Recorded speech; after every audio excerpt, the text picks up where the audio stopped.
Hello and welcome back. One of the key aspects of good code is that it's tested code. So we need to think about unit and integration tests. First of all, why should we test code and why should we bother? When we write code, we know how to use it, right? However, our users generally do not. So even ourselves will have forgotten it after a while. We also need to make sure that we have a correct implementation of the functionality we want to implement, and we should make sure that, depending on the scenario, we prevent hacking or capture any unexpected behavior or avoid bugs and so on. Generally, everything that can go wrong will go wrong eventually. So there are several levels or kinds of tests. The most fundamental one is the unit test. These tests specific lines and functionality of code. In particular, if the code works as expected, produces the right output, and also handles malicious or unknown input. The next level is the integration test. This essentially tests how well the code works together. And then finally, we can do a system test where the code is sort of tested in the whole range of applications that we want to use it for. As a general best practice, we should write small functions that have only one functionality per one Python function, so this makes it much easier to test it. So let's think about what we mean. What are unit integration tests? As you can see from those little images here, each of those functionalities work independently, so they would probably pass our unit test. Let's see, for example, the example of the windows here. Each window has a handle and the handle works correctly and you can open the window, but when we use then the integration test, we find that those two windows are placed such that we cannot really use them at all. Or the sliding door example on the right is another very good one. We have a little lock and the lock works as we would for the specific function. We can open the lock, we can close the lock, but unfortunately it's a sliding door, so the integration test reveals that it's not enough to just test the individual functionality, but we really need to also test how different things work together. There's a whole paradigm how to do this, and this is called test-driven development, and many programmers follow this approach. What we do here is that first we add a new test when we want to implement a new functionality. So when we have a new feature, we test to cover the outcome. Of course, this test will now fail because we haven't implemented the functionality yet. Now we write the minimal implementation and focus on do it as efficiently and simple as we can, while covering the functionality that we want to have. Now we run all the tests again and the test should pass now. And now we can refactor the code and improve the code quality, and then we go back to step 1 for the next feature.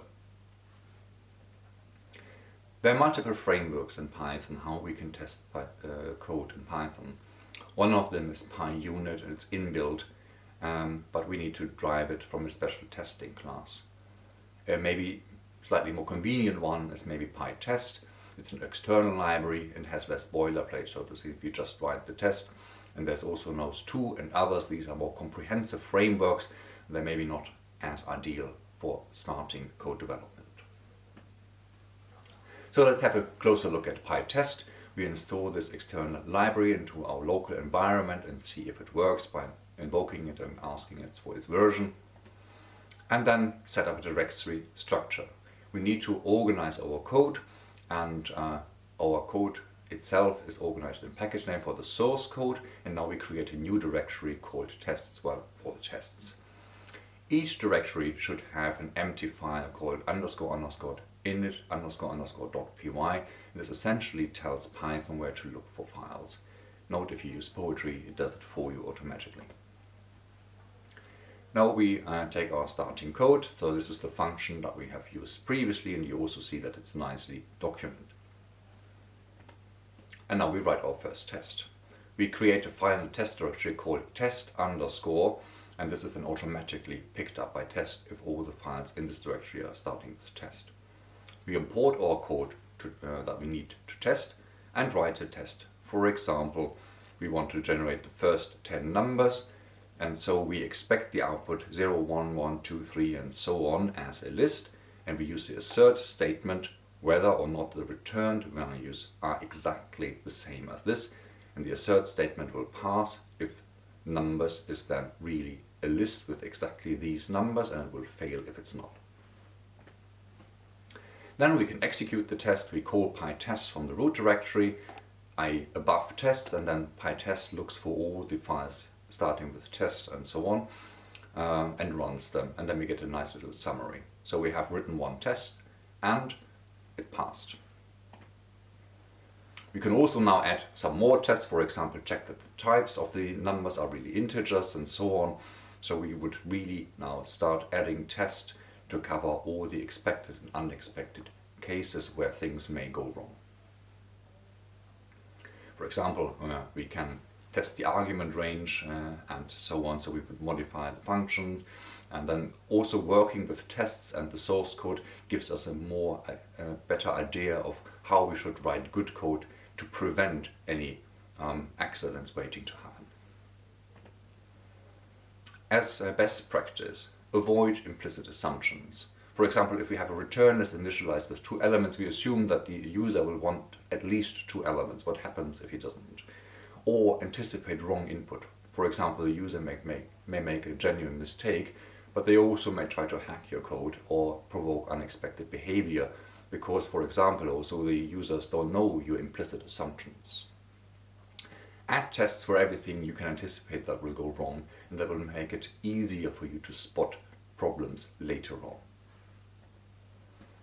A key aspect of writing tests in Python in particular is to consider the coverage. The tests themselves check for unexpected behavior, functionality, deliberate misuse and so on, but we also need to make sure that all the code is checked. This is particularly important for programming languages like Python that I interpreted, because there is no pre-check as such, right? The code is executed when we get to it, and the coverage ensures that we can test all the code.